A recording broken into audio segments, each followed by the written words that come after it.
आज मुसलमान परेशान है कि आखिर वो भी तो मौलाना है, वो भी तो आलिम है, वो भी तो कुरान हदीस जानते हैं, वो गलत कैसे बोलेंगे। लोग हमारे पास आते, मौलाना आप इल्मे गैब मा काना वमा यकून, जो कुछ हो गया आइंदा जो होगा नबी जानते हैं, इसकी दलील आप कुरान से देते हैं। वहाँ भी नबी के इल्मे गैब न होने की दलील कुरान से देता है। कुरान एक, हदीस एक, अल्लाह एक, रसूल एक, फिर झगड़ा क्यों है? झगड़ा है कि नहीं? कितना बड़ा झगड़ा, 72 फिरते हैं, एक दूसरे की सूरत देखना पसंद नहीं करते, सलाम दुआ पसंद नहीं करते, रिश्तेदारी पसंद नहीं करते। आखिर जब सब एक है तो झगड़ा क्यों?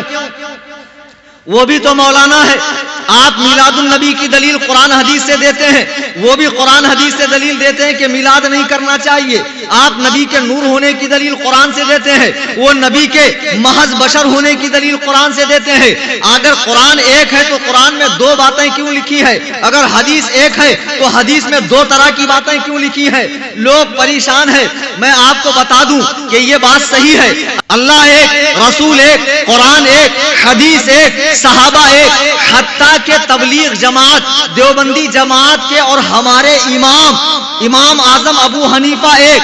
फिर झगड़ा क्यों? झगड़ा इसलिए है कि कुरान अगर से एक है लेकिन कुरान को पढ़ने वालों की तबीयतें मुख्तलिफ है। कुछ लोग कुरान को अपना मतलब हासिल करने के लिए पढ़ते हैं, अपना मतलब हासिल करने के लिए पढ़ते हैं, ऐसे लोग गुमराह होते हैं। अब मिसाल यूं समझो, आप, मैं बेंगलोर में तकरीर करने गया, जनाब असद इकबाल साहब जाते हैं, वो जानते हैं कितने वेल एजुकेटेड लोग हैं बेंगलोर में। बेंगलोर हिंदुस्तान का ऐसा शहर है जहां पे चिल्लाकर तकरीर करने वाले को पसंद नहीं करते, जहां चिल्लाया खत्म, ना उछल के पढ़ने वाले शोरा को, कुर्सी तोड़ मुकर्रिर, स्टेज हिलाने वाला मुकर्रिर, मुझे छोड़ दो, मुझे कह लेने दो, ऐसे मुकर्रिर को वहां नहीं पसंद करते। वहां संजीदा तकरीर करने वाले को पसंद करते हैं। मैं बेंगलोर में तकरीर कर रहा था, ऐसी मजमा बैठा हुआ था, तो मैंने वसीले के ऊपर बुखारी की एक हदीस पेश की कि बुखारी में लिखा है कि अल्लाह के रसूल, बुखारी शरीफ में है कि एक मर्तबा मदीने में बारिश नहीं हो रही थी, तो हजरत उमर फारूक ने हजरत अब्बास नबी के चचा के वसीले से दुआ की, तो मदीने में बारिश हो गई। अब यह हदीस मैंने वसीले पर पेश किया, मजमे में से एक डॉक्टर जोकर नाइक का फॉलोवर खड़ा हो गया, अंग्रेजी सूट बूट, अंग्रेजी कैप लगाया हुआ, बोले मौलाना यह हदीस तो आपके भी खिलाफ है। मैंने कहा वो कैसे? बोले देखो आप कह रहे हैं कि हजरत उमर ने हजरत अब्बास के वसीले से दुआ की बारिश के लिए। मैंने कहा जी हां। तो बोले ये बताओ उमर कहां थे? मैंने कहा मदीने में। बोले हजरत अब्बास कहां थे? मैंने कहा मदीने में। बोले नबी की कब्र कहां थी? मैंने कहा मदीने में। बोले अगर कब्र पे जाना जायज होता तो हजरत उमर कब्र पे जाते, अब्बास के वसीले से दुआ नहीं करते। मालूम पड़ा कब्र पे जाना शिर्क। लो कर लो बात। जिस हदीस से मैं वसीला साबित कर रहा हूं उसी हदीस से वो कब्र पे जाना मना साबित कर रहा। तो उस वक्त मैंने कहा हश्र तक ना आएगी जो ख्याल शैतान में, वो खताएं पलती है वहाबियों के साए में। मक्खी जैसे खूबसूरत जिस्म पर नहीं बैठती है, जख्म पर बैठती है। यही आदत वहाबी देवबंदियों की है। वो ऐसी रिवायात, ऐसी आयात, ऐसी अहादीस ढूंढ ढूंढ कर लाएंगे जिसमें कोई कमी और खामी मालूम पड़ती हो। अल किस्सा मुख्तसर, जब उसने ये कहा तो थोड़ी देर के लिए मैं खुद परेशान हो गया। मैंने अपनी आंखें बंद की और अपनी लौ को आला हजरत इमाम अहले सुन्नत मुजद्दिदे आज़म दीन व मिल्लत सरकार आला हजरत की बारगाह में लगाया, उनकी बारगाह से बारगाह गौसियत में, और फिर अपने आका व मौला हजरत इमाम आजम अबू हनीफा नौमान इब्ने साबित इब्ने जूता कूफी रदी अल्लाह ताला की बारगाह में लगाया। सरकार जवाब इरशाद फरमाए, जवाब इनायत फरमाए। फौरन एक जवाब मेरे जहन में इल्का हुआ। मैंने कहा लल्ला तू इस हदीस से कब्र पे जाना मना साबित समझ रहा है, हालांकि यह मतलब नहीं है। सुन, हजरत उमर फारूक ने हजरत अब्बास का वसीला इसलिए लिया ताकि लोगों को मालूम पड़ जाए दुआ सिर्फ नबी के वसीले से ही नहीं होती है बल्कि औलिया के वसीले से भी दुआ होती है।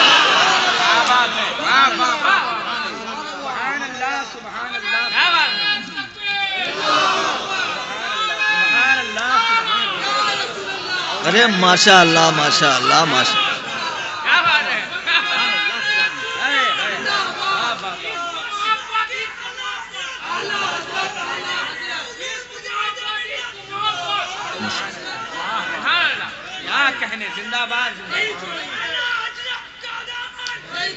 एक्चुअल भाई साहब नारे कम लगाओ यार, तकरीर सुन लो मेरे भाई, मेरे पे एहसान कर दो, तकरीर सुन लो। देखो नारे आप जज्बात में लगाते हैं, बात सही है, लेकिन वक्त कम है, शोरा का एक और राउंड बाकी है, दूसरे खतीब साहब को बोलना, चंद जरूरी बातें अर्ज कर दूं। सैयद साहब ने नवाजा, इनकी करम फरमाई। कुरान एक, हदीस एक, अल्लाह एक, रसूल एक, झगड़ा क्यों है? समझने का, बात एक ही होती है, लेकिन जब लोग अपने अपनी तबीयतों से समझते हैं तो झगड़ा होता है। उसको यूं समझें, एक नवाब साहब थे, तो नवाब साहब तो आप जानते हैं कितने बुकरात होते हैं, उनके मिजाज में कितनी बुकराती और नजाकत होती है। तो नवाब साहब के घर के बाहर एक बोर्ड लगा था, बोर्ड पे लिखा था ठहरो मत अंदर आओ। पढ़े लिखे लोगों के लिए बोर्ड था, अनपढ़ लोगों के लिए वॉचमैन था। जब कोई पढ़ा लिखा मौलाना इलियास फैजी जैसा, सैयद साहब किबला जैसा, नदीम फैजी जैसा आता, पढ़ता, ठहर जाता, और जब कोई अनपढ़ आता तो वॉचमैन अंदर जाता, नवाब साहब की इजाजत लेता। जब नवाब साहब बुलाते तो इसे अंदर बुलाया जाता। अब एक दिन एक बहुत बड़े अल्लामा, फहामा, उसामा, उबामा, पजामा डायरेक्ट दारुल उलूम देवबंद से तशरीफ लाए। वो फजूल से फाजिल थे, तशरीफ लाए, इतना बड़ा जुब्बा कुब्बा के पीछे 4 लोग पकड़े हुए थे। जब उन्होंने बोर्ड पढ़ा तो डायरेक्ट अंदर हो गए। वॉचमैन दौड़ा दौड़ा गया, कहा हुजूर आप तो शकलन बहुत बड़े आलिम मालूम पड़ते हैं, फिर आपने ये बोर्ड पढ़ा नहीं? तो आलिम साहब फरमाते हैं बोर्ड पढ़ा इसीलिए तो डायरेक्ट जा रहा हूं। तो वॉचमैन ने कहा हजरत बोर्ड पढ़ने के बाद तो आपको रुकना चाहिए। तो आलिम साहब फरमाते हैं अरे कमबख्त, बोर्ड पे लिखा है ठहरो मत अंदर आओ। सब क्या पढ़ते थे? ठहरो मत अंदर आओ। ठहरो पर वक्फ कर देते थे, लेकिन इन्होंने पढ़ लिया, ज्यादा बुकरात थे, ठहरो मत अंदर आओ। बात एक ही है, लेकिन पढ़ने वाले अलग अलग है। झगड़ा होगा कि नहीं होगा?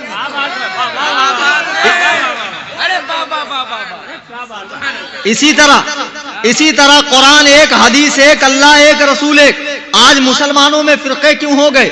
फिरके इसलिए हुए कि पढ़ने वाले अपनी अपनी तबीयतों से पढ़ रहे हैं, अपने अपने तरफ से मतलब निकाल रहे हैं। जिन आयात से सरकार की नात साबित होती है, सरकार की शान साबित होती है, ये उसमें गुस्ताखी का पहलू तलाश कर रहे हैं।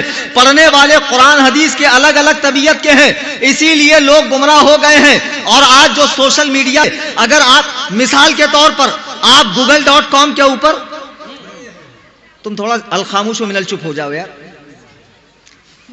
इंटरनेट दीन सीखने के लिए नहीं है। google.com पर आप टाइप करें कुर्बानी कितने दिन, आपको मालूम है गूगल में 3 टाइप के जवाब आते हैं। कुर्बानी 1 दिन की भी हदीस आएगी, 3 दिन के कुर्बानी की भी हदीस आएगी, और 4 दिन के कुर्बानी की भी हदीस आएगी। जी हाँ। अच्छा मुझे बताओ तीनों में से कौन सी हदीस सही है? बताएं आप लोग। टीचिंग क्लासेस देखा है कभी, जिसमें एक टीचर पढ़ाता है, शागिर्द उसको रिपीट करता है? ऐसा बोलने से बात दिमाग में बैठती है।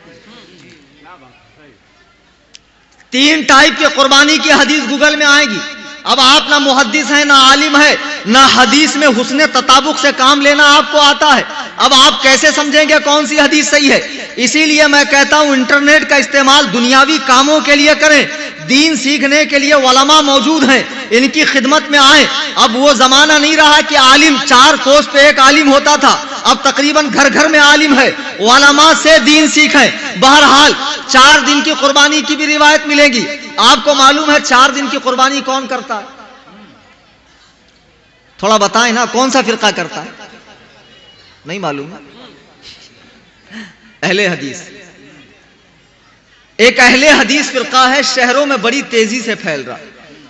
जो लोग सुन्नी से देवबंदी बने, अब देवबंदी से अहले हदीस बन रहे, बड़ी तेजी से फैल रहा। ये फिरके ने ऐसा दीन पेश किया कि उसमें सब कुछ शॉर्टकट है, सब कुछ आसान है, और लोगों को आसानी ज्यादा अच्छी लगती है, आसानी अच्छी लगती है। इन्होंने शॉर्टकट क्या किया? बगैर टोपी के नमाज हो जाती है, दुआ मांगना जरूरी नहीं है, सुन्नत पढ़ना जरूरी नहीं है, टांगे इतनी फैला देंगे कि बीच में से गधा निकल जाए, हाथ ऐसे बांधेंगे, मस्जिद में आएंगे। देखा कभी आपने ऐसे नमाज पढ़ते लोगों को? इस तरीके से नमाज पढ़ेंगे। आपको कोई हवलदार बुलाए इधर आओ, आप आस्तीन चढ़ा लें, बटन खोल लें, टांगे फैला लें, तो वो क्या करेगा? आपके गोश्त वाले हिस्से पे 2 डंडा मारेगा। कमबख्त ऐसे खड़ा है। जब एक मामूली हवलदार आपकी यह हालत बर्दाश्त नहीं कर सकता, तो अल्लाह की बारगाह में इस तरह आना, क्या अल्लाह ताला को यह बात पसंद है? बहरहाल अहले हदीस फिरका आसानी पैदा कर रहा है, छूट पैदा कर रहा है। आपको मालूम है 3 तलाक अगर किसी ने एक नशिस्त में अपनी बीवी को दिया तो बीवी निकाह में बाकी रहेगी? नहीं रहेंगे। आप गए मौलाना इलियास फैजी से मसला पूछा, मौलाना ने कहा नहीं, कोई सूरत नहीं है, हलाला करवाना पड़ेगा, यानी दूसरे आदमी से शादी करवाना पड़ेगी। आपका नफ्स खबीस है, दीन आपको पसंद नहीं है। आप चले गए किसी अहले हदीस मौलवी के पास, उनके नजदीक 3 तलाक एक होती है। 3 तलाक देने के बाद बीवी हराम हो गई, लेकिन वो लोग 3 तलाक को एक बताते हैं। अब तक तो गैर मुकल्लिद ऐसा कह रहे थे, अब मोदी भी गैर मुकल्लिद हो गया, वो भी कह रहा है कि 3 तलाक एक है। अच्छा, जो 3 तलाक को एक कहते हैं, आप जरा उनके पिछवाड़े में 3 डंडा मारो, फिर वो कहेगा 3 डंडा क्यों मारा? तो कहना नहीं, 1 मारा, क्योंकि आपके नजदीक 3 एक होता है। आपके नजदीक 3 एक होता है। आसानी, टोपी पहनना जरूरी नहीं, सुन्नत पढ़ना जरूरी नहीं, ये जरूरी नहीं, वो जरूरी नहीं। इन्होंने और एक काम किया, तरावी आप लोग कितना पढ़ते हैं? अहले हदीसों ने कितना किया? हाफ किया। इनके बड़े भाई शियों ने साफ किया, शिया तरावी नहीं पढ़ते। इन्होंने तरावी को हाफ किया। लोग आसानी देखकर भाग रहे हैं और उस पर वो हदीस भी दिखाते हैं। कुर्बानी आप लोग 3 दिन करते हैं, वो लोग कितने दिन करते हैं? 4 दिन। अच्छा, हाँ बता रहा हूं, कुर्बानी हम लोग बड़े जानवर में 7 हिस्से और बकरा बकरी में 1 हिस्सा। आपको मालूम है अहले हदीस के नजदीक पूरे घर की तरफ से अगर एक मुर्गी भी काटी तो कुर्बानी हो गई। मुर्गी तक भी ठीक था, पूरे घर की तरफ से अगर एक अंडा भी ज़िबा किया गया तो काफी है। अब इनसे पूछो कि बकरा ज़बा करते वक्त उसका मुंह किबले की तरफ करते हैं, अंडे का मुंह कहां करें? बकरे के गोश्त में 3 हिस्से करते हैं, अंडे में कितने हिस्से करें? आसानी, छूट। ठंडी का जमाना, आप मस्जिद में आए, आपके पिछले मकाम से कुछ आवाज आई, हवा निकल गई, आप सैयद अब्दुल वसी साहब के पास आए, सैयद साहब क्या करूं? सैयद साहब ने कहा वजू करनी पड़ेगी, वजू टूट गया। लेकिन अहले हदीस के नजदीक जब तक बम की तरह ना फूटे वजू नहीं टूटता। जब तक बम की तरह ना फूटे वजू नहीं टूटता। इतना मजबूत वजू करते हैं ये लोग। इस तरह आसानी आसानी, छूट। अब लोग छूट देख देख कर भाग रहे हैं। और उन्होंने क्या किया? लोगों के हाथ में कुरान हदीस दिया, कुरान हदीस पढ़ो, दीन पर अमल करो। वलक़द यस्सरनल कुरान लिज़्ज़िक्रि फ़हल मिन मुद्दकिर। अल्लाह ने कुरान को आसान किया। अबे गदहुल लज़ी बेदाल के बूदम चुकद घामल अखबसुन्नास नुत्फ़े नातक़ीक़ यतीमुल अक़्ल खारिजुल बशर वल आदमिया वल इंसानिया वल हैवानिया। अल्लाह ने कुरान को आसान किया तो क्या रिक्शा चलाने वाले के लिए, भजिया तलने वाले के लिए, बाल काटने वाले के लिए आसान किया या उलमा के लिए आसान किया? आज जाहिलों के हाथ में कुरान हदीस दिया जा रहा, साहब पढ़ो, दीन पर अमल करो। और कॉलेज के लौंडे जिनका काम कॉलेज में पढ़ना है, लेकिन नहीं साहब, वो बुखारी शरीफ पढ़ रहे हैं। मुझे एक बात बताओ, आपकी चप्पल टूट जाए तो चप्पल लेकर आप क्लिनिक में जाते हैं ना डॉक्टर साहब के पास, हुजूर मेरी चप्पल सिल दीजिए, ऐसी करते हैं ना आप। आपको घर बनाना हो तो किसी सुनार के पास जाओ, हुजूर जरा स्टेटमेंट निकाल दो, कितना mm सलिया लगेगा, कितनी रेती लगेगी, कितना सीमेंट लगेगा। आप कहेंगे मौलाना कैसी बहकी बहकी बातें कर रहे हैं। घर बनाना हो तो इंजीनियर से राब्ता करना पड़ेगा, बीमारी का मसला हो तो डॉक्टर से राब्ता करना पड़ेगा, चप्पल सिलवानी हो तो चमार से राब्ता करना पड़ेगा। हर फील्ड का एक माहिर होता है। मुझे बताओ, जब हर फील्ड का एक माहिर होता है तो कुरान हदीस का कोई माहिर नहीं होता? कुरान हदीस के भी माहिर होते हैं, वलमा माहिर होते हैं, वलमा। कुरान कहता फसअलू अहल ज़िक्र इन कुंतुम ला तालमून, इल्म वालों से पूछो अगर तुम्हें पता ना हो। लोग डायरेक्ट कुरान हदीस पढ़ रहे हैं, डायरेक्ट कुरान हदीस पढ़कर लोग गुमराह हो रहे हैं। लोग सुन रहे हैं आप लोग। बंबई में एक जगह मैं गया जोहर की नमाज पढ़ने, आप हजरात की तवज्जो चाहूंगा। अब नमाज पढ़ने में गया तो साहब मैंने देखा जमात से नमाज हो रही है, एक साहब अकेले नमाज पढ़ रहे हैं और बिल्कुल ऐठे हुए हैं। तो मैंने कहा क्या मसला हो सकता है, इमाम साहब से नहीं बनती, कमेटी वालों से नहीं बनती, क्या मसला, अकेले क्यों पढ़ रहे हैं? चलो नमाज के बाद इनकी खैरियत नापता हूं। नमाज के बाद उनसे मैंने पूछा कि भैया सब तो जमात से पढ़ रहे थे, आप अकेले क्यों पढ़ रहे थे? बोले मौलाना ऐसा है कि कुरान में कहीं लिखा नहीं है कि जमात से नमाज पढ़ना चाहिए। तो मैंने कहा अबे खर दिमाग, कुरान में तो है वरकऊ मार राकिईन, रुकू करने वालों के साथ रुकू करो। बोले मौलाना खाली रुकू का लिखा है ना, पूरी नमाज कहां लिखी है? तो मैंने कहा पूरी नमाज हदीस में है ना। तो बोले मैं हदीस नहीं मानता, वो इनके बड़े भाई थे अहले कुरान। बोले मैं हदीस नहीं मानता, हदीस तो नबी के दुनिया से जाने के 300 साल के बाद लिखी गई, मैं कैसे मानूं कि ये अल्लाह के नबी की बात है? तो मैंने कहा अच्छा एक काम कर, कुरान में अगर जमात से नमाज पढ़ना नहीं लिखा है तो अकेले पढ़ने का हुक्म है कुरान में? बोले जी हां, कुरान में अकेले पढ़ने का हुक्म है। मैं तो चारों शाने चित हो गया, या अल्लाह, खुद 7-8 साल से मैं हदीस पढ़ाता हूं, शेखुल हदीस हूं, 18 साल मैंने खुद मदरसे में तालीम हासिल की, आज तक मुझे वो आयत क्यों नहीं मिली जो इन साहब को मिल गई? तो मैंने कहा जरा आयत सुनाना। तो बड़े कर्रो फर के साथ आयत सुनाई। कहा मौलाना सुनो, कुरान में लिखा इन्ना सलात तन्हा, बेशक नमाज अकेले पढ़ो। तो मैंने कहा जरा नीचे बैठो। तो अब एक बात बताओ, मैंने कहा इन्ना माने, बोले बेशक लुगत में लिखा है। अबे मैंने कहा चुगत मुझे मालूम है, लुगत में लिखा है, शराफत से बैठे। सलाता मैंने, बोले नमाज। मैंने कहा तन्हा मतलब? तो बोले तन्हा का मतलब देखना क्या है? अरे तन्हा तो हम बोलते नहीं, तन्हा आ रहा है, तन्हा जा रहा, तन्हा मतलब अकेला। मैंने कहा अबे बैल के दिमाग के, तन्हा मतलब उर्दू में अकेला होता, अरबी में उसका मतलब अकेला थोड़ी होता। लफ्ज है अरबी वाला, मतलब घुसेड़ दिया उर्दू वाला। बताओ ऐसे ही मुहक्किक लोग पैदा हो जाएं तो बेड़ा गर्क होगा कि नहीं होगा? जिनका काम चप्पल सिलना है माशाअल्लाह वो बुखारी पढ़ रहे हैं। मैंने कहा बे बैल तन्हा उर्दू में उसका मतलब अकेला होता, अरबी में तन्हा के माने रोकना। क्या है? इन्ना सलात तन्हा अनिल फाशा वल मुनकर, बेशक नमाज रोकती है बेहयाई और बुरे कामों से। ऐसे ही खुद से कुरान हदीस पढ़ पढ़ के लोग गुमराह हो रहे हैं। मेरे बुजुर्गों और दोस्तों, आप शहर में कमाने गए, अच्छी बात है, कमाइए, बद मजहबों की सोहबत में मत बैठिए। जमाना ऐसा है लोग कुरान हदीस का नाम लेकर धोखा दे रहे हैं। आपको कुरान हदीस का नाम ले लेकर लोग गुमराह कर देंगे। लोग गुमराह हो गए। कोई सऊदी चला गया, पहले अच्छा खासा सुन्नी था, जैसे ही सऊदिया रिजेक्ट हो गया, अब इतना बड़ा मुहक्किक मुदक्किक अल्लामा बन गया कि किसी आलिम को खातिर में नहीं ला रहा है, खुद कुरान हदीस पढ़ रहा है, अपना बेड़ा गर्क कर रहा है, खुद गुमराह हो रहा है, लोगों को गुमराह कर रहा है। मेरे बुजुर्गों और दोस्तों, कुरान हदीस को गलत पढ़ पढ़ कर लोग गुमराह हो गए। ये जो देवबंदी जमात है, ये तो हो गई अहले हदीस जमात, ये देवबंदी जमात, तबलीग जमात, जो गांव गांव देहात देहात करिया करिया पहुंचकर दीन का काम करते हैं। आपके गांव में नहीं है लेकिन अड़ोस पड़ोस में है, अड़ोस पड़ोस में है आपके। ये तबलीग जमात वाले, इनके वलमाए देवबंद, हमारा इनसे इख्तिलाफ कहां है? 100 साल के अंदर इख्तिलाफ है, 100 साल से ऊपर इख्तिलाफ नहीं है, 100 से 150 साल, उससे ऊपर इख्तिलाफ नहीं है। इनके वलमा ने अपनी किताबों में अल्लाह के नबी अलैहिस्सलाम की जनाब में, उनकी बारगाहे बाअज़मत में ऐसे खबीस कलेमात लिखे हैं जिसे पढ़ने के बाद मोमिन की रूह कांप जाती है। जैसे खबासतों का खमीर, देवबंदी जमात का सड़ियल अमीर मुल्ला अशरफ अली थानवी कहां पैदा हुआ था? थाना में। और मरा कहां था? पखाना में।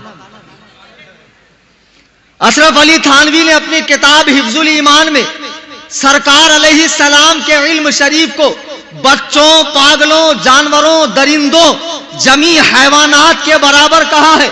कलेजे पर हाथ रखकर बताओ, ऐसी खबीस बात कहने वाला मुसलमान हो सकता है? देखो, मदीने शरीफ में अल्लाह के रसूल अलैहिस्सलाम मस्जिद नबवी में बैठे हैं, सहाबा किराम का हुजूम है, सहाबा बैठे हुए हैं। एक अराबी अल्लाह के नबी की बारगाह में आता है, एक बद्दू अल्लाह के नबी की बारगाह में आता है, कहता है अल्लाह के रसूल मेरा ऊंट गुम हो गया है, ये बताइए मेरा ऊंट कहां है? आने के बाद वो सवाल करता है। दो लोग अल्लाह के नबी की बारगाह से उठते हैं, ये दो लोग मुसलमान हैं, नबी के पीछे नमाज पढ़ते हैं, रुखे व दुहा को देखते हैं, जुल्फे वल लैल को देखते हैं, ये दोनों मुसलमान हैं। ये दोनों बाहर निकल कर कहते हैं कैसा पगला है, अगर ऊंट गुम हो गया है तो जंगल में तलाशना चाहिए, खेत खलियान में तलाशना चाहिए। अरे नबी को क्या मालूम ऊंट कहां है? इन्होंने किताब नहीं लिखी, इन्होंने मदरसा कायम नहीं किया, इन्होंने ये अकीदा कौम को नहीं दिया कि नबी से ज्यादा इल्म शैतान को है। ये नहीं कहा नबी जैसा इल्म बच्चों, पागलों, जानवरों को है। सिर्फ इतना कहा अगर ऊंट गुम हो गया तो नबी को क्या मालूम। ये कहकर ये लोग वापस आए तो बुलबुले सिदरा हजरत जिब्रील अमीन कुरान की आयत लेकर उतर रहे हैं। कुरान की आयत लेकर उतर रहे हैं। अल्लाह के नबी ने उनसे पूछा, ये बताओ यहां से जाने के बाद तुम क्या कह रहे थे? वो कहते हैं अल्लाह के रसूल, रास्ता कटने के लिए हम लोग हंसी मजाक कर रहे थे। कुरान कहता है वाला इन सअलतहुम लयक़ूलुन्ना इन्नमा कुन्ना नखूदु व नलअब। जब आप इनसे पूछो तो ये कहेंगे हम हंसी मजाक कर रहे थे। कुल अबिल्लाहि व आयातिही व रसूलिही कुंतुम तस्तहज़िऊन। तुम फरमाओ क्या अल्लाह, उसके रसूल और उसकी आयतों से मजाक करते हो? ला तातज़िरू, बहाने न करो। कद कफरतुम, तुम काफिर हो चुके हो।